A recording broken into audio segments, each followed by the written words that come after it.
Know that a person always functions concurrently in several systems. As they all know, 101, Social Work 101 says no man is an island. So therefore, take that assumption forward, it means that a client will function within a system or two or several, and therefore they need to acknowledge that and also explore and see how those systems are working and impacting on the client's social and health, well-being and functioning.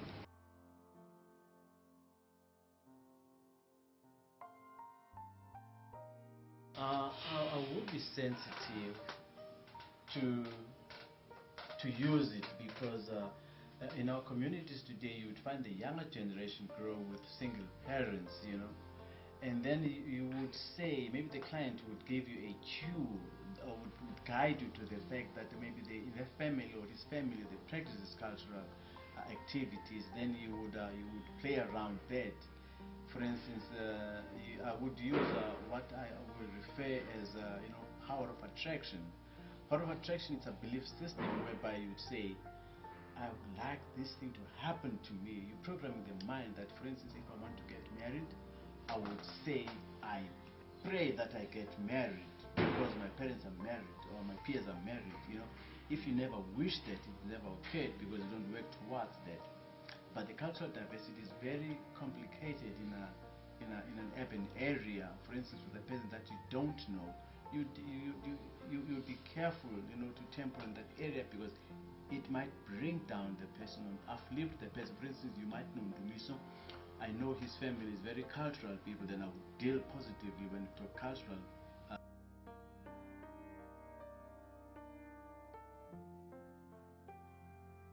Biopsycho part of the framework definitely applies to our clients.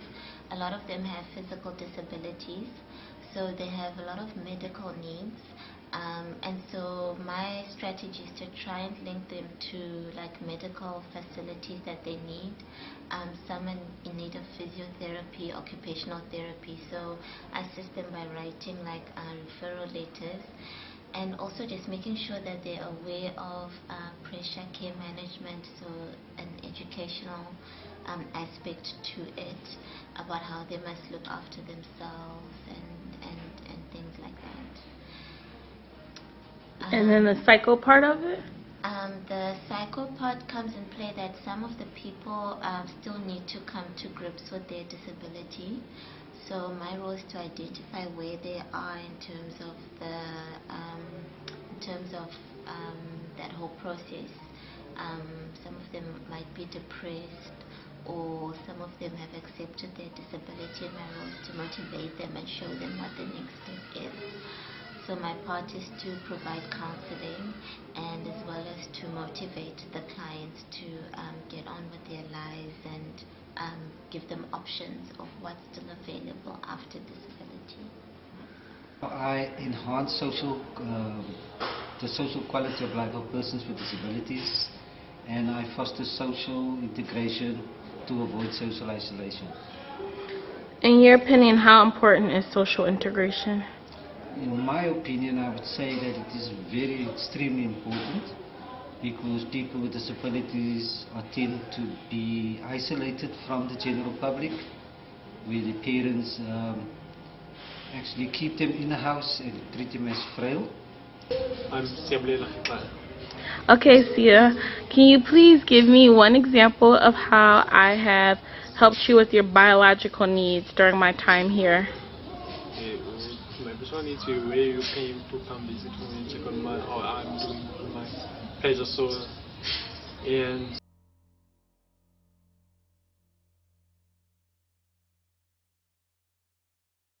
aspect of our running this organization is the inclusion of the persons whom we serve in the planning of programs and in the planning of our general administration and work.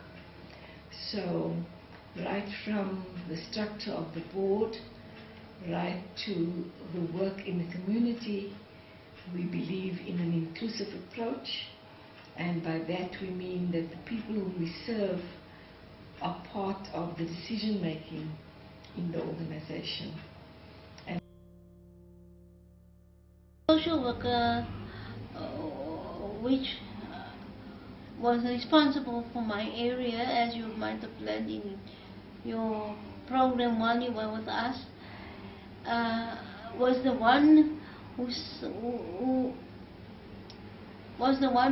identified and told me that she has picked up that I have so many strengths, and that she has brought me to a point, and she believed with whatever the organization has given me, they could only bring me to this point, and now I needed to take it further.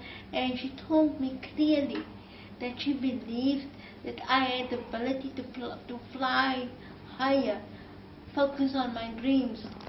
And then at that stage, I left the organization and I went flying, as she said, and I found employment elsewhere, whereby it was very good, and then it was a short contract, and then when it was so much easier when I came back to Cape Town APD, I came back as an employee,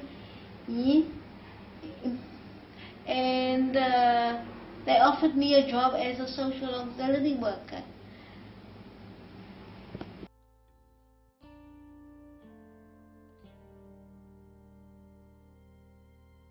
My key area is to assist clients who have done themselves a very good job insofar as educating themselves, getting ready to take their places in a developmental world, that is economically, and then we would link them with employment resources, training resources, and a host of other developmental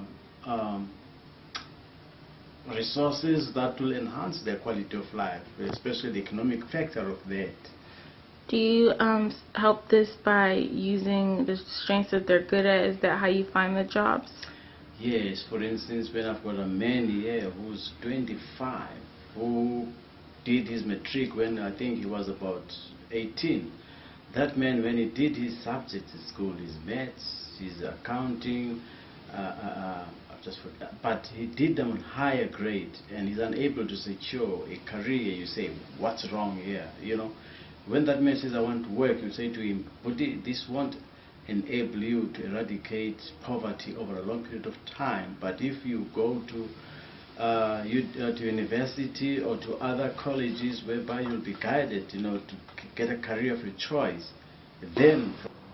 Hi, good day.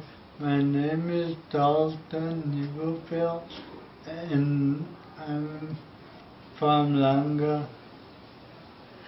Can you please tell me how I have utilized the strength-based perspective during my time working with you?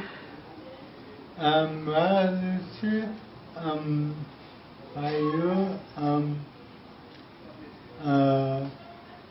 helping me with learnerships and looking at my my abilities and strengths,